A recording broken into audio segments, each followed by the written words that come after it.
نحمده ونصلي على رسوله الكريم اما بعد بالله من الشيطان الرجيم بسم الله الرحمن الرحيم وحل الله البيع وحرم الربا صدق الله العظيم وصدق رسوله النبي الكريم بناتي واخواتي في الاسلام، پیاری بہنوں اور پیاری بیٹیوں، السلام علیکم ورحمۃ اللہ وبرکاتہ۔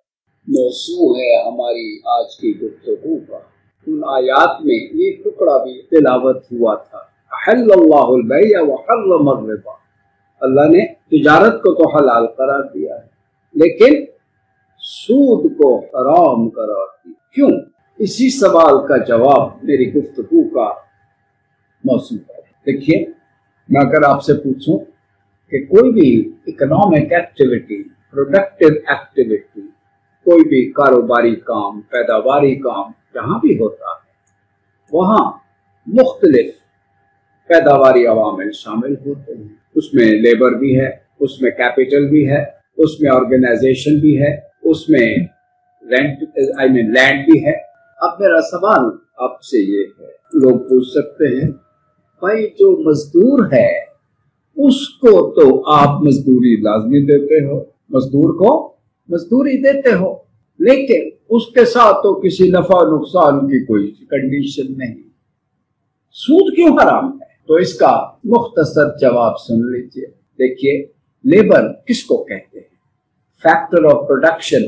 میں اکنامک کی ٹرمینالوجی میں نہیں جاؤں گا، سادہ انداز میں بات کرنے کی کوشش کروں گا۔ لیبر محنت فیکٹر آف پروڈکشن ہے، اس کو فیکٹر پروڈکشن کیوں کہا جاتا ہے؟ فیکٹر پروڈکشن کی جو تعریف ہے، اب لیبر صرف جسمانی وجود کو تو نہیں کہتے، اس کے اندر جو اپنی محنت کرتا ہے لیبر کو، اس کا نام۔ سارا دن کسی فیکٹری میں مزدور کام کریں اور شام کے وقت وہ اپنے ویجز وصول کر رہے ہوں، ایک شخص جو باہر کھیلتا رہا کرکٹ اور آ کے کہے جی میں بھی مزدور ہوں، دیکھے بڑا صحت مند ہوں، مجھے بھی اجرت دی جائے، تو آپ کو پتہ ہے اس کو کیا جواب ملے گا؟ کیوں؟ بھائی تمہارا جسم نہیں، تمہاری کنٹریبیوشن، تم نے کیا کیا ہے؟ تو اصل میں فیکٹر آف پروڈکشن کسی چیز کی کنٹریبیوشن کو کہتے ہیں۔ اسی طرح کیپٹل فیکٹر آف پروڈکشن تب بنے گا جب وہ کنٹریبیوٹ کرے، محض وجود نہیں، محض کیش نہیں، محض پیسہ نہیں، اس کی کنٹریبیوشن کیا ہے کہ وہ نفع و نقصان کی ذمہ داری اٹھائے۔ بات ختم ہو گئی۔ اب ذرا اس نقطے کو تھوڑا سا اور سمجھ لیجیے۔ میں یہ کہہ چکا ہوں کہ سرمایہ اس وقت تک فیکٹر آف پروڈکشن نہیں ہے جب تک اس کے ساتھ نفع و نقصان کی ذمہ داری، جسے رسک یا انٹرپرائز کہتے ہیں، وہ نہ شامل۔ اگر آپ اس کو نہیں شامل کرتے تو خالی فیکٹر آف پروڈکشن اور خالی انٹرپرائز یہ نہیں ہو، ان کو دونوں کو الگ نہیں کیا جا سکتا۔ بات سمجھنا چاہتی ہیں میری بچیاں تو پھر سن لیجیے۔ مثال، آپ کسی آرگنائزیشن کی مینیجنگ ڈائریکٹر ہو اور آپ کے پاس ایک صاحب تشریف لاتے اور آ کے کہتے ہیں جی ہم آپ کی آرگنائزیشن کو میں جوائن کرنا چاہتا ہوں۔ آپ کہتے ہیں بسم اللہ، تشریف رکھیے، بیل دیتی ہو، لاؤ بھائی چائے، ہمارے مہمان آئے ہیں۔ اب چائے پینے کے بعد، ہاں جی آپ کے پاس کوئی زمین ہے، ہم اپنے کاروبار کو پھیلانا چاہتے ہیں تو آپ ہمیں زمین دیں، ہم اس کا کرایہ دیں آپ کو۔ نہیں، زمین میرے پاس۔ آپ کے پاس کوئی سکیلز ہیں مینجمنٹ کے، وہ آپ کنٹریبیوٹ کرنا چاہتے ہو؟ نہیں، وہ بھی نہیں۔ اچھا، تو پھر آپ کے پاس سرمایہ ہے، وہ لگا دو۔ وہ بھی نہیں۔ کیا ہے؟ آپ کیا کنٹریبیوٹ کرنا چاہتے ہو؟ تو وہ حضرت فرماتے ہیں میں رسک لینا چاہتا ہوں کہ نہ سرمایہ ہے، نہ محنت ہے، न जमीन है, सिर्फ रिस्क है, नफा नुकसान की जिम्मेदारी बगैर सरमाया के। आप मेरा नाम लिख ले, जब साल के बाद मुनाफा तकसीम हो तो मेरा हिस्सा मुझे भेज दिया कीजिए। आप क्या कहेंगे? आप चुप हो जाएंगे? अच्छा, बुलाएंगे अपने पीएम को, भाई इनको गाड़ी में बिठाओ और जेल रोड पे एक हॉस्पिटल है, वहां ले जाओ, वहां जाके इनको दाखिल कराओ। ये साहब कहते हैं कि मैं आपके ऑर्गेनाइजेशन को ज्वाइन करना चाहता हूं, बगैर मेहनत, बगैर जमीन, बगैर सरमाए के इनका दिमाग चल गया है। बात समझ में आ रही है? मेरी बच्चियों, मेरी बहनों, सुनो, यही बात है जो इन आयात में बयान हुई है। अब सुनो उसका मतलब। अल्लाहु अकबर। अल्लज़ीना यअकुलूना रिबा, ये जो लोग सूद खाते पीते हैं, लेते हैं, देते हैं, ला यक़ूमूना इल्ला कमा यक़ूमुल्लज़ी यतख़ब्बतहु शैतानु मिनल मस। इनका दिमाग चल गया है, ये पागल हो गए हैं। अल्लाहु अकबर। देखा क्यों? ये सरमाया लगाए बगैर नफा नुकसान हासिल करना चाहते हैं। ये है वो नुक्ता कि आज सूद को जायज करार देने के लिए आपने क्या किया हुआ है। हमारे पूरे सिस्टम में बैंक सिर्फ सरमाया देता है और दूसरा फरीक जो पैसे लेता है वो सिर्फ नफा नुकसान की जिम्मेदारी। आपने इन दोनों को सेपरेट करके वही काम किया है जो कुरान ने कहा है कि ये पागलपन, इसकी लॉजिक ही नहीं बनी। मुझे उम्मीद है मेरी बच्चियों को ये बात समझ में आ गई हो। ये पहली बात। कहने का मतलब ये है कि सूद की कोई वजह ही नहीं है जायज होने की। किस चीज का मुआवजा है? ना मेहनत का, ना जमीन का, खाली नफा नुकसान की जिम्मेदारी से। नफा नुकसान की जिम्मेदारी तो सरमाए के साथ अटैच है। अब आप नबी पाक सल्लल्लाहु अलैहि वसल्लम के हदीस मुबारक सुनिए, क्या खूबसूरत बयान है। फरमाया, नफे का हकदार वो है जो नुकसान का भी जिम्मेदार हो। देखा कितनी खूबसूरत बात कहती। बस यही नुक्ता है, सरमाए के साथ नफा और नुकसान की जिम्मेदारी शामिल हो तो फिर आपका हक बनता है। नफा और नुकसान के, यानी नफा हो तो आप नफे में शरीक हो जाए, नुकसान हो तो नुकसान में शरीक हो जाए। ये वो बुनियादी बात है। पहली ये नुक्ता नंबर 1। अब सूद की हुर्मत की जो मुआशी वजूह है, सूद मईशत के लिए कितना नुकसानदेह है, जरा अब इस तरफ तवज्जो करें। पहली बात तो मैंने कह दी, अल्लाहु अकबर, इसका जवाब ही नहीं है मुआशी का। खाली सरमाया, आप सिर्फ पैसे दे दो, नफा नुकसान की जिम्मेदारी ना लो, कोई रिटर्न, किसी रिटर्न का हक नहीं बनता। ये मैं बार बार एक बात कह रहा हूं। अल्लाहु अकबर। कुरान मजीद इस पे सख्ती जरा अंदाजा कीजिए कितनी ज्यादा है। अल्लाहु अकबर। वज़रू मा बक़िया मिनर रिबा, जितना सूद ले, अब सूद हराम हो गया, अब इसके बाद कोई ट्रांजैक्शन ना हो सूदी बुनियादों पर। इन कुंतुम मुमिनीन, अगर ईमान ला चुके हो, व इन लम तफ़अलू, और अगर अब तुम अभी भी बाज नहीं आते हो, फ़ाज़रू बिहर्बिन मिनल्लाहि व रसूलिही, अल्लाह उसके रसूल के साथ जंग के लिए तैयार हो जाओ। यानी ये तुम्हारा सूद लेने देने का अमल अल्लाह और उसके रसूल के खिलाफ ऐलाने जंग शुमार होगा, बगावत शुमार होगी, और तुम्हारे साथ स्टेट इसी तरह डील करेगी जैसे बागियों के साथ करती। दुख होता है, दुख होता है। ये मेरा वतन पाकिस्तान, जिसे हमने इस्लाम के नाम पे हासिल किया, बच्चा बच्चा कहता था पाकिस्तान का मतलब क्या, ला इलाहा इल्लल्लाह। अभी तक इसकी बुनियादों में सूद की बू आ रही है। पूरा हमारा निजाम सूद में जकड़ा हुआ है।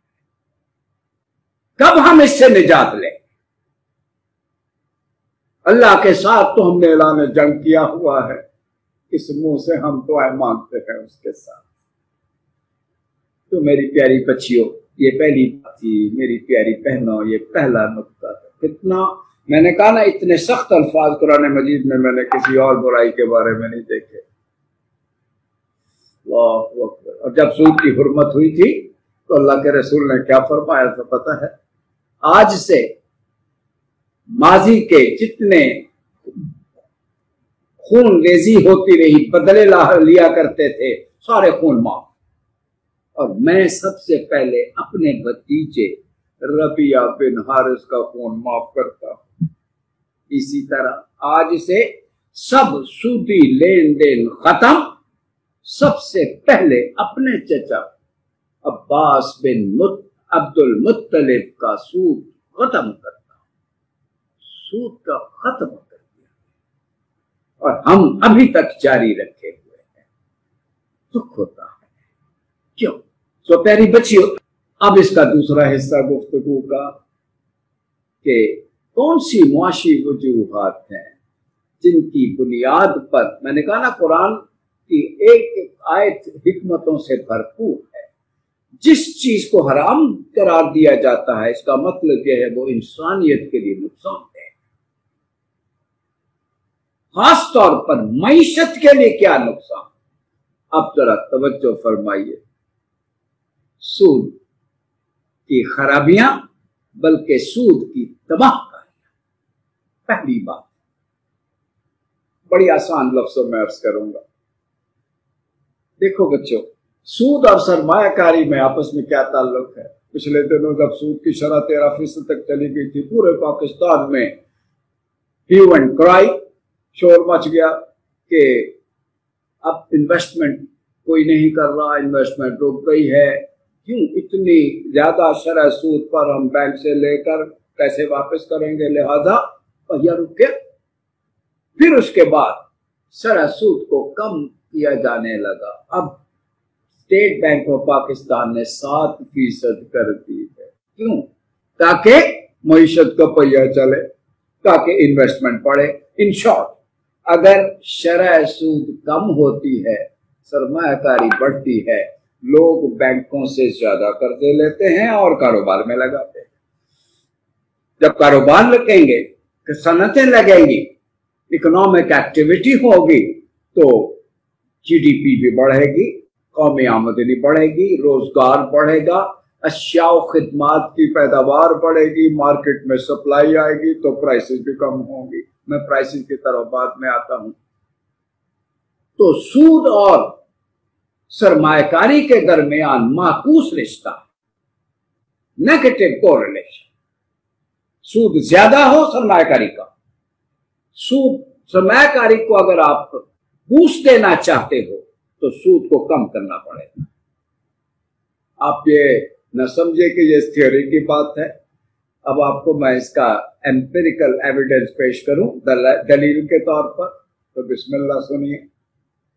आपको याद है ये एशियन टाइगर्स का सुना होगा, जिसमें जापान है, इंडोनेशिया है, मलेशिया है, जिसमें सिंगापुर है। ये सारे एशियन टाइगर, इन पर फाइनेंशियल क्राइसिस आया था माजी में। तो पता है जापान ने अपनी मईशत को ताकतवर बनाने के लिए, सरमायाकारी को फैलाने के लिए क्या किया था? शरह सूद कम करनी शुरू कर दी। किसी बच्ची को पता है, कम करते करते जापान में ये शरह सूद कहां तक कम कर दी गई थी मालूम है? 0.25%, 0.25%, ऑलमोस्ट जीरो। जापान ने इस तरह इतनी शरह सूद कम करके मोहरे तस्दीक सख्त कर दी कि कुरान ने जो कहा बिल्कुल ठीक था। पहली दलील, पहली मिसाल। दूसरी मिसाल भी सुन लीजिए।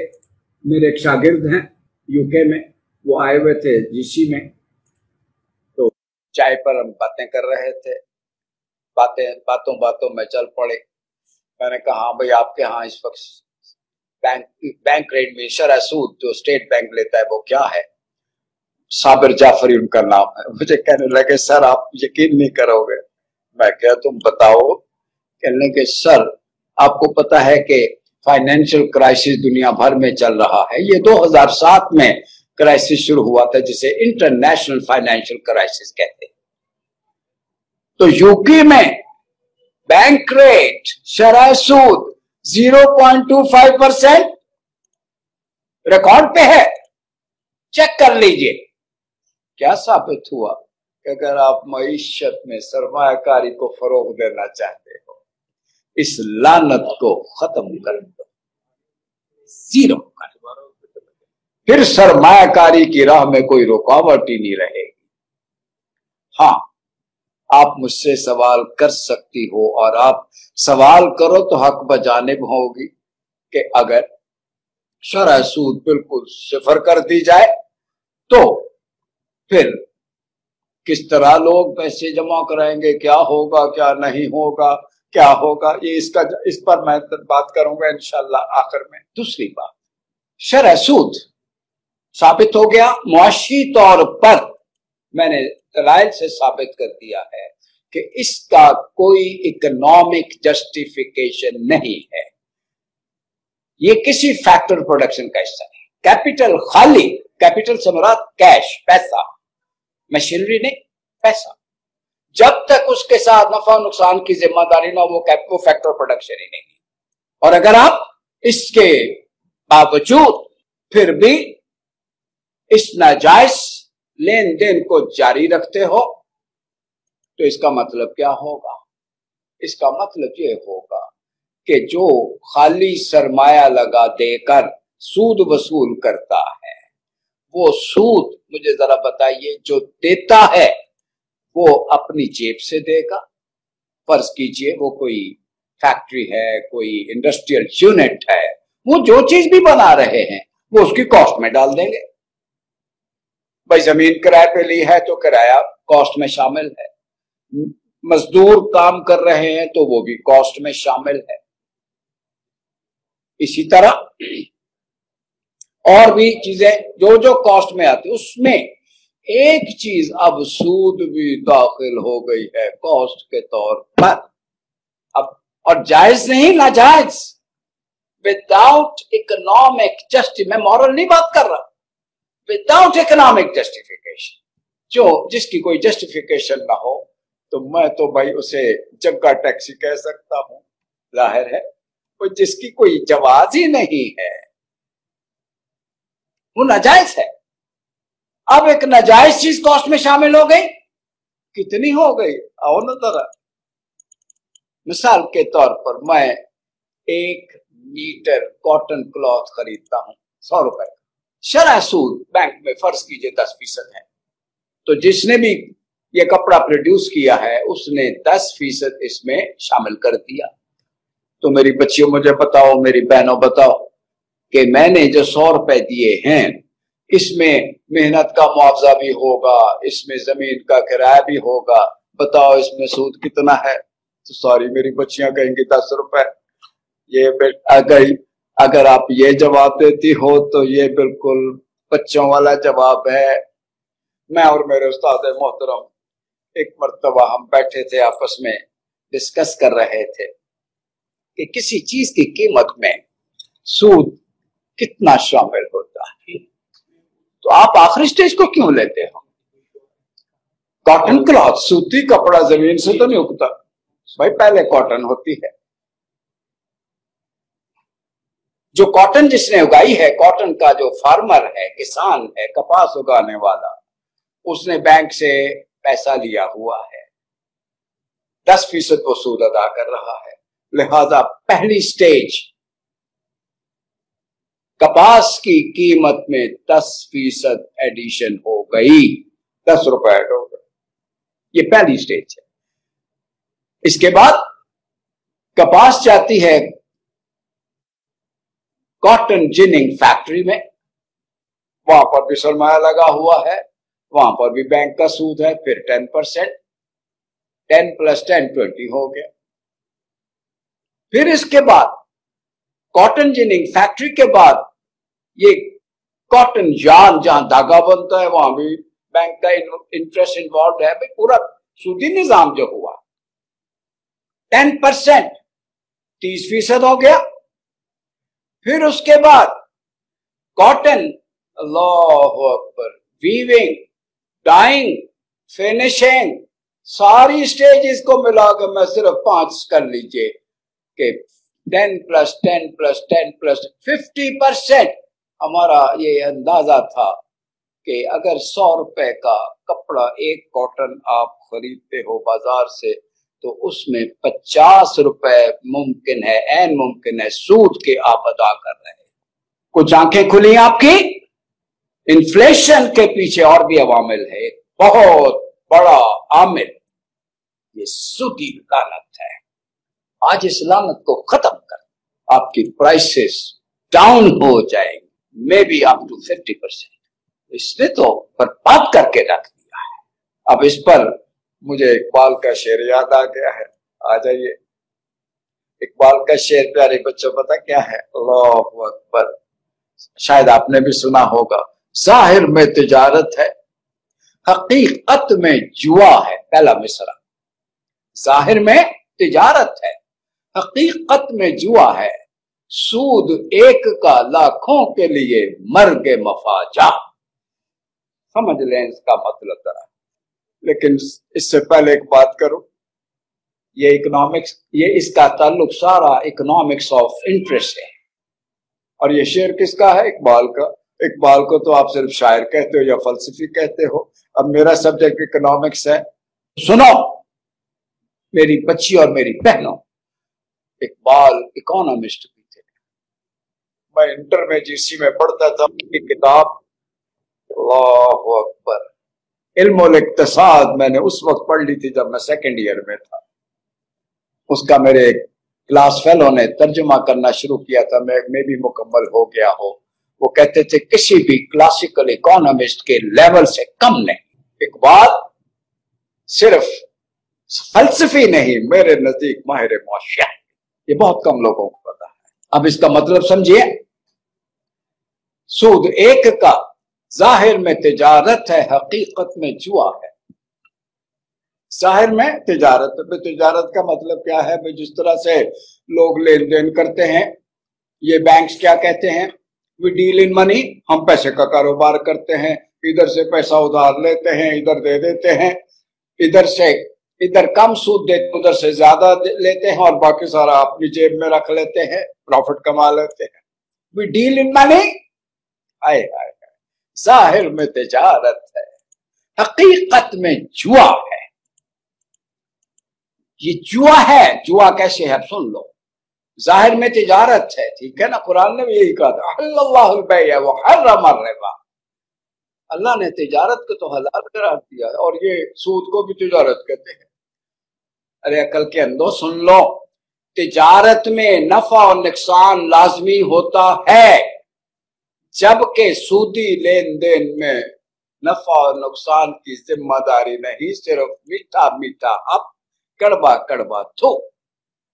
नुकसान में कोई शरीक नहीं होता। जुआ कैसे कह दिया? ये भी तो सुनिए जरा। गैम्बलिंग, जुआ भाई क्या है? दो बंदे जुआ खेलते हैं ना, माल लगाकर, तो फिर क्या होता है? एक जीत जाता है, एक हार जाता है। क्यों भाई? ठीक है। कभी आपने खबरें सुनी होंगी, पुलिस ने छापा मार के 4 जुआरियों को गिरफ्तार कर लिया और जुए पे लगी हुई 5,000 रकम भी बरामद कर ली। ये 4-5 बंदे 1,000 रुपया लगा के जुआ खेल रहे थे, उस पे तो छापा पड़ गया, उनको पकड़ लिया। और ये जो स्टेट गैम्बलिंग हो रही है रियासती सतह पर, इस पर कौन छापा मारेगा? इनको कौन पकड़ेगा? तो मेरी प्यारी बहनों और बच्चियों सुनते जाओ, ये जुआ है। भाई जुआ क्या है? मैंने कहा ना कि एक पार्टी जीत जाती है, 2 बंदे जुआ खेल रहे हैं, एक हार जाती है। सूदी लेन देन में भी यही है। एक बंदे ने सूद पर रकम दी, लो भी मेरा पैसा, तुम कारोबार करो, तुम में नफा हो या नुकसान मुझे कोई गर्ज नहीं, मुझे 10% लाजमी चाहिए। तय हो गया। वो शख्स मजबूर होकर ले लेता है, फिर कारोबार करता है। अब दो सूरतें हैं। कारोबार में मुनाफा 100% हो गया, तो जिसने कर्ज लिया था वो तो जीत गया, और जिसने दिया था वो हार गया, उसको तो सिर्फ 10% मिलेगा। इनइक्वालिटी आ गई। इसी तरह दूसरी शक्ल क्या हो सकती है, कारोबार में नुकसान हो जाए, अब जिसने कर्ज लिया था वो मारा गया, दफन हो गया, और जिसने कर्ज दिया था वो जीत गया। एक जीतता है, एक हारता है हर सूदी लेन देन में। In every interest based transaction एक जीतने वाला और एक हारने वाला होता है। समझ आ गई इकबाल के इस मिसरे की? अभी मैंने पहला मिसरा बताया, जाहिर में तिजारत है, ये तिजारत नहीं है। नफा नुकसान की जिम्मेदारी कबूल ही नहीं की, तिजारत कैसे हो? हकीकत में जुआ है, पहला मिसरा। दूसरा मिसरा क्या है? सूद एक का, लाखों के लिए मर्गे मफाजात। क्या मतलब? मैंने वो बात समझा दी, अब तो सिर्फ आपको इशारा ही काफी है कि हर चीज की कीमत में जिस तरह मेहनत का खर्चा कॉस्ट शामिल है, किराया शामिल है, बिजली का खर्चा शामिल है, रॉ मटेरियल का खर्चा शामिल है। आप 1 रुपए की चीज लो या 1 लाख रुपए की चीज लो, उसमें हर प्रोडक्ट में सूद शामिल है। 22 करोड़ अवाम सूद दे रहे हैं। ये है सूद एक का, लाखों के लिए मर्गे मफाजा, पूरी कौम के लिए मौत का पैगाम है इसके अंदर। आप समझ में आ रही है बात आपको? कितना खौफनाक मंजर है ये, जिसका हमें अंदाजा ही नहीं है। Exploitation, source of exploitation. मैं इसलिए रेट ऑफ इंटरेस्ट को रेट ऑफ एक्सप्लॉयटेशन कहता हूं। आप नफा नुकसान में शरीक हो, मुनाफा हो तो मुनाफे में शरीक, नफा नुकसान हो तो नुकसान में शरीक, माशाअल्लाह हलाल, और अगर ये नहीं तो हराम। दो बातें हो गई। पहली बात कि सूद सरमायाकारी की राह में रुकावट है, और जब सरमायाकारी की राह में रुकावट हो तो क्या ख्याल है मुआशी तरक्की जोबन पे होगी? नहीं, मुआशी तरक्की की राह में भी रुकावट। Anti investment, anti development. आप पाकिस्तान को बुलंदियों पे लेके जाना चाहते हो और उसकी जड़ों में आपने सूद का जहर रखा हुआ है, कैसे जा सकते हो? वाह अकबर। हाँ, ये आप मुझसे पूछिएगा कि ये जो फर्स्ट वर्ल्ड है ये किस तरह से इतनी तरक्की याफ्ता हो गई है, पूछ लेना, बाद में जवाब दे दूंगा। तीसरी बात, अभी मैंने अर्ज किया कि सूदी निजाम से इनइक्वालिटीज पैदा होती है। क्यों? जुआ है। जुए को हराम भी इसीलिए किया गया है, एक तो मेहनत इन्वॉल्व नहीं है, दूसरे इनइक्वालिटीज इन इनकम डिस्ट्रीब्यूशन आती है, तकसीम दौलत का निजाम तरम परम हो जाता है। सूद भी यही करता है। आज इसी सूदी लानत की वजह से एक तबका आसमानों पे है और दूसरा जमीन पे रुल रहा है। सूद लेने वाले आसमान की बुलंदी, एक्सप्लॉयटर्स, और सूद देने वाले, उनका जो हशर हो रहा है, अपने प्यारे वतन के हशर का पता है? बच्चियों, एक बात पूछो, जरा बताओ मुझे, ये जो तुम्हारा बजट हर साल आता है, आप तो सिर्फ ये देखते हो ना कि कौन कौन सा टैक्स लगा है। मैं सबसे पहले कुछ और देखता हूं कि हुकूमत ने जो अखराजात करने हैं उसमें पता है 3 सबसे बड़ी आइटम्स होती हैं, आइटम्स ऑफ एक्सपेंडिचर। तीनों का ताल्लुक शुरू डी से होता है। Number 1 D for development, D for defence and D for debt service. ये सब ان تینوں میں ہی رقم ختم ہو جاتی ہے، بس تھوڑی سی بچتی ہے.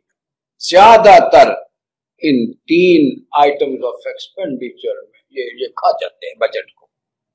اب پھر پوچھوں گا اپنی بہنوں سے اور اپنی بچیوں سے، کیونکہ اسٹوڈنٹ سے تو میں پوچھتا رہتا ہوں ان تینوں میں سب سے بڑی ڈی کون سی ہے؟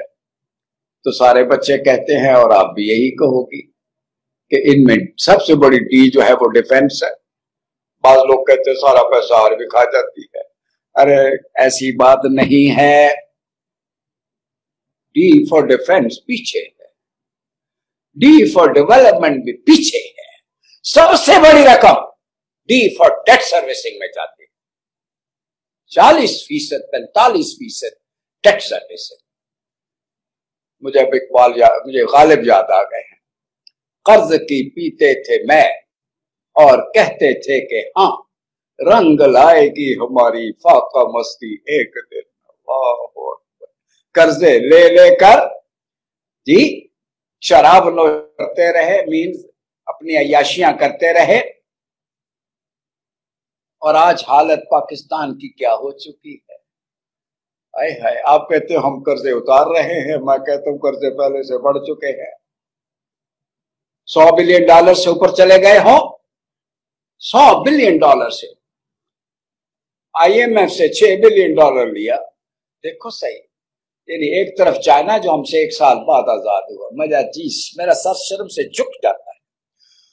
وہ بلینز آف ڈالرز کی سرمایہ کاری کر رہا ہے دنیا میں.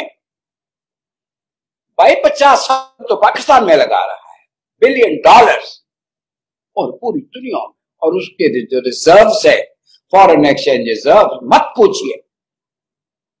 آپ کے پاس تو اتنے ہیں کہ چند مہینے گزار سکتے ہو اپنی پیمنٹس کرنے کے لیے. کیا حال آپ نے اپنا کر دیا.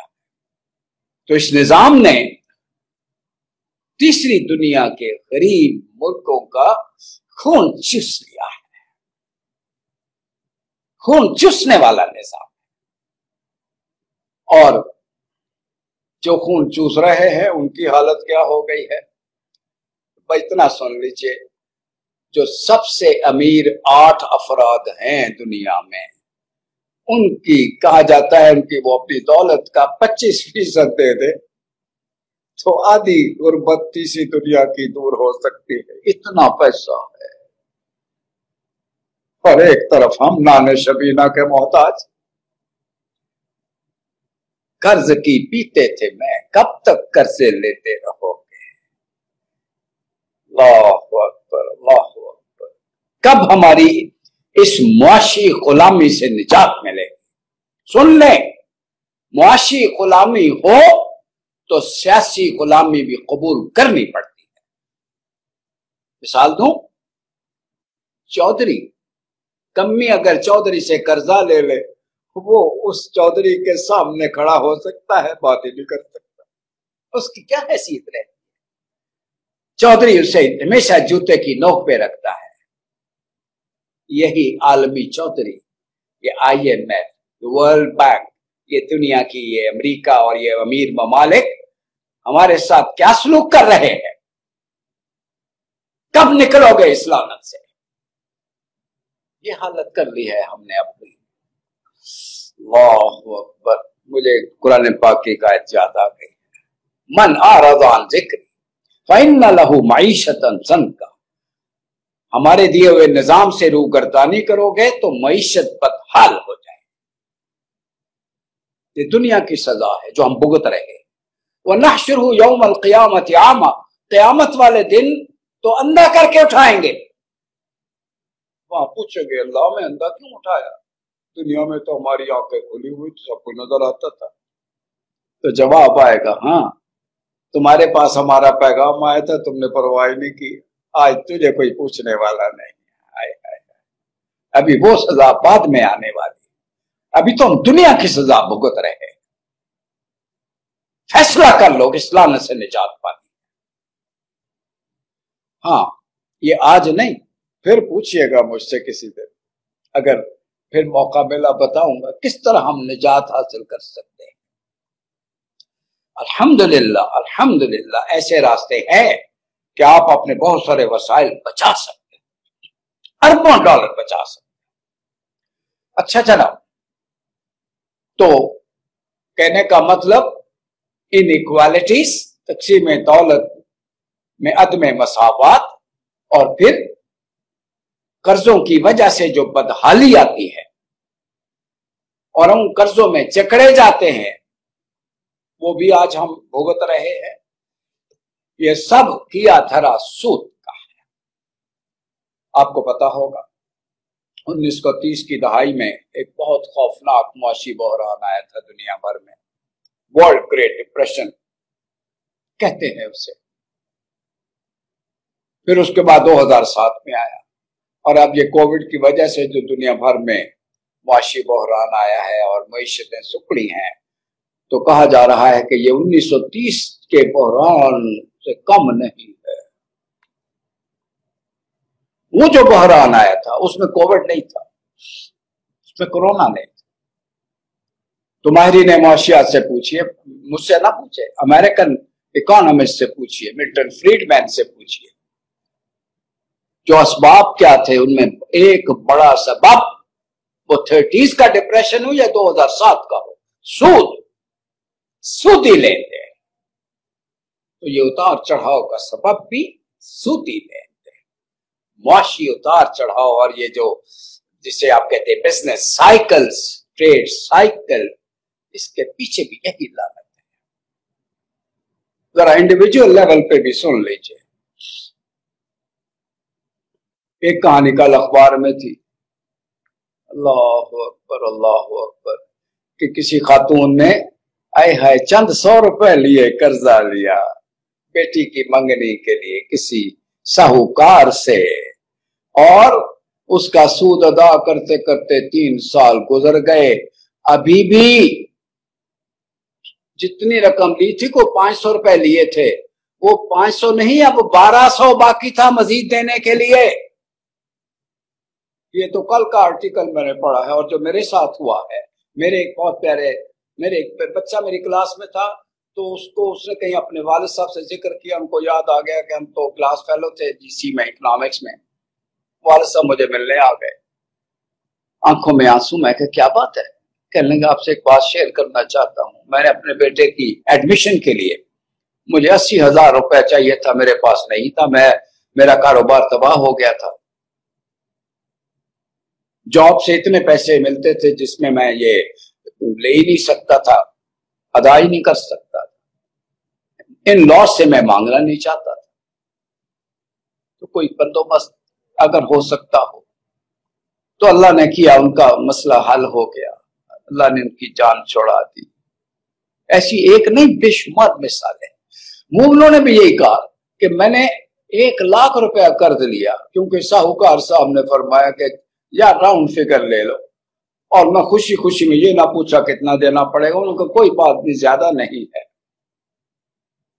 ओए होए होए होए, 10,000 रुपए महीना, 1,20,000 सालाना, 120%, ये हालत है।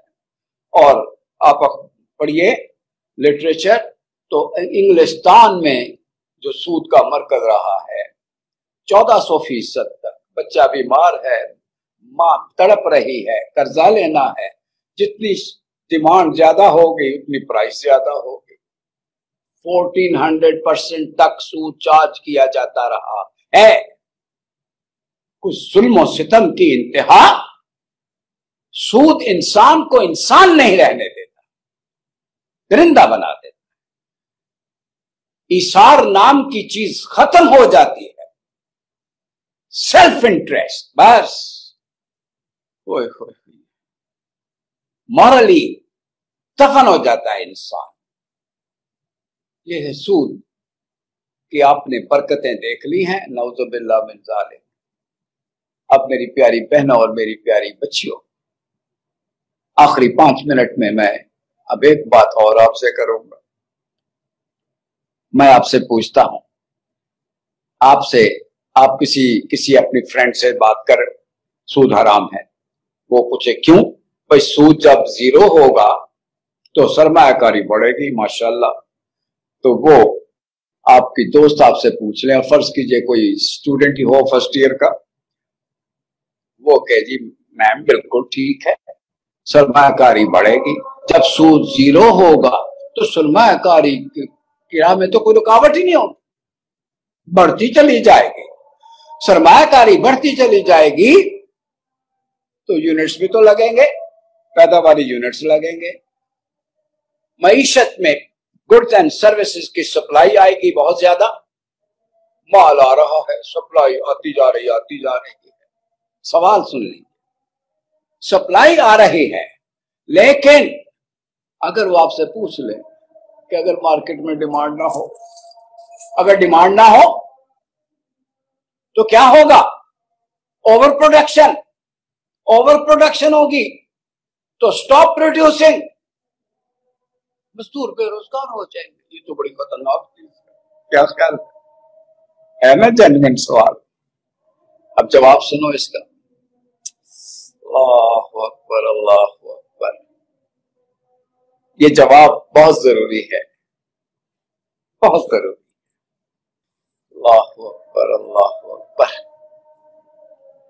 سورہ روم میں آپ کو پتا ہے ایک آیت آئی تھی, ما آتیتم من ربا, ذرا سنیے, ما آتیتم من ربا,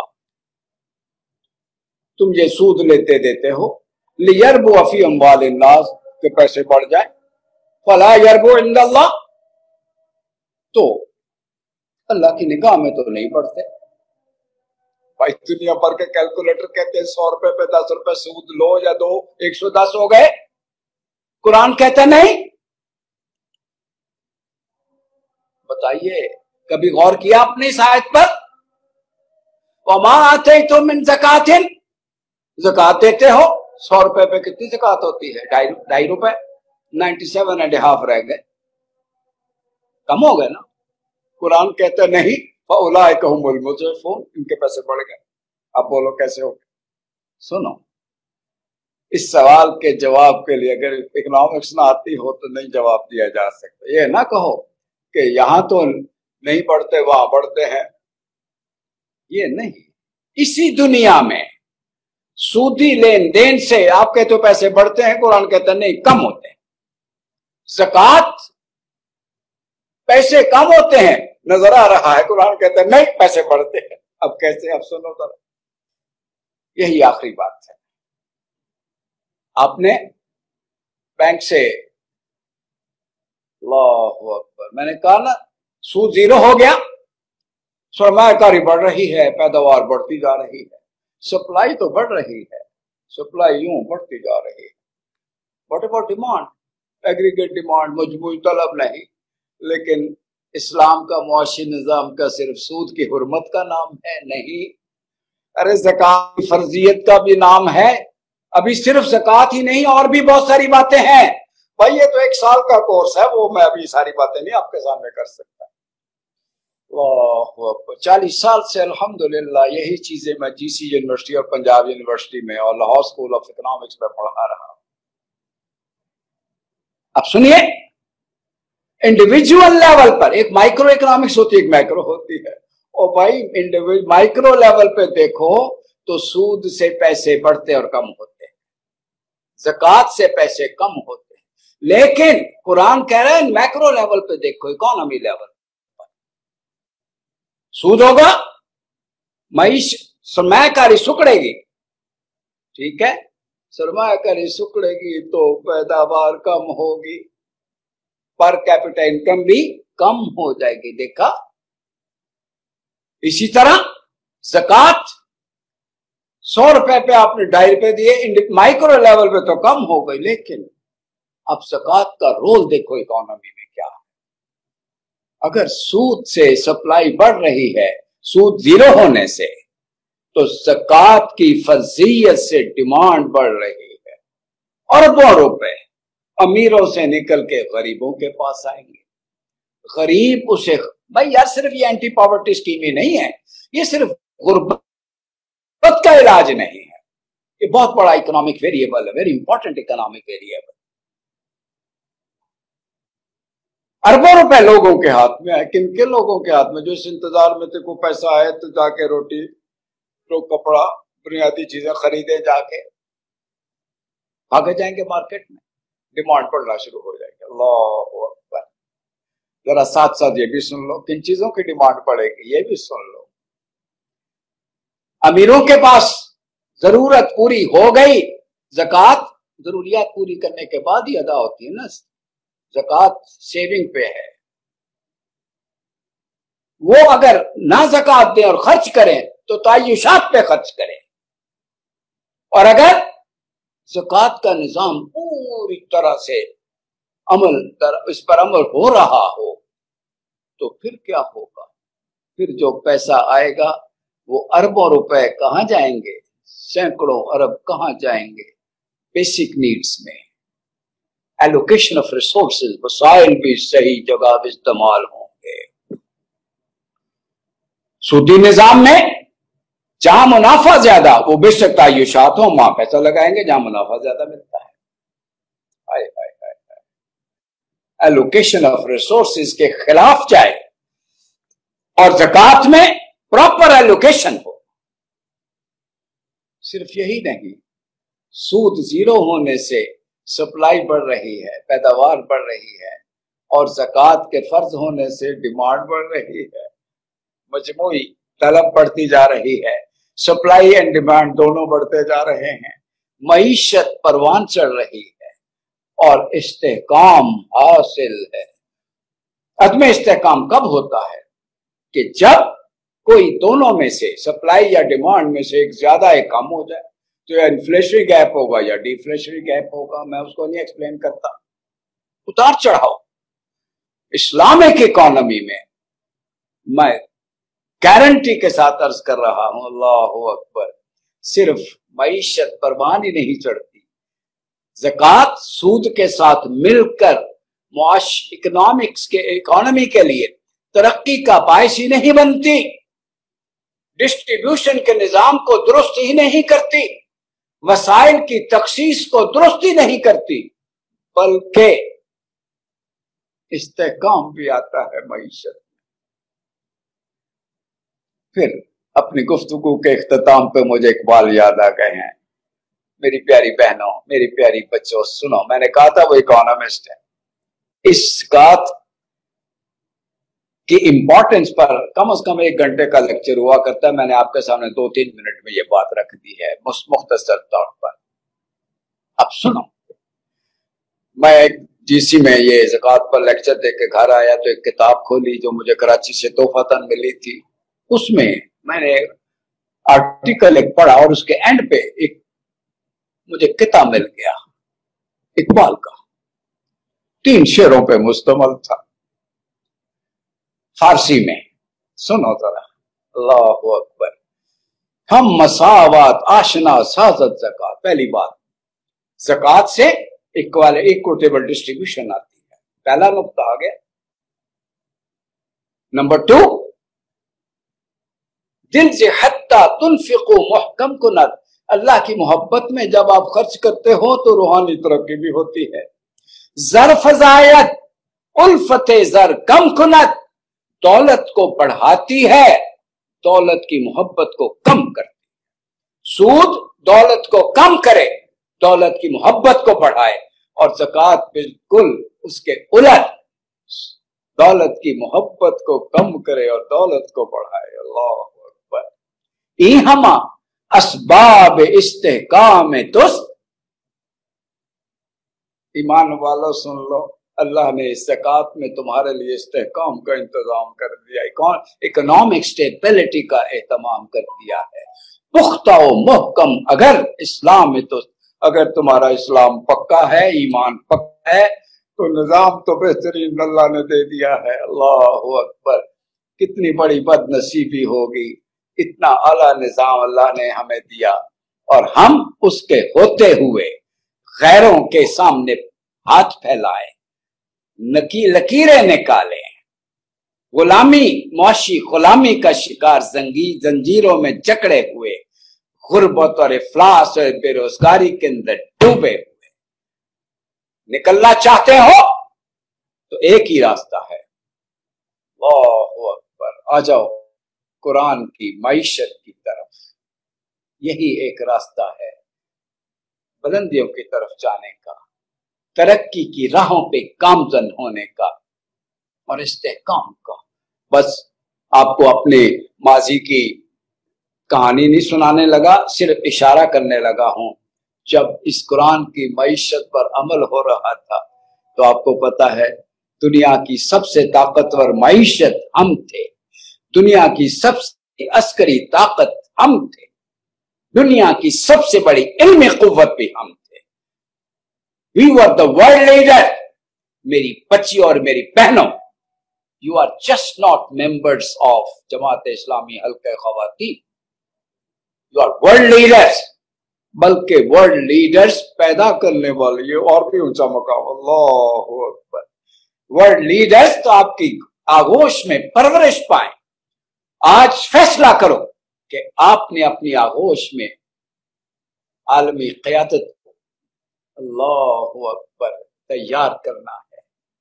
اللہ کریم سے میری دعا ہے اللہ رب العزت آپ کو اس منصب، اس مشن کو سمجھنے اور اس پر عمل کرنے کی توفیق عطا فرمائے، آمین۔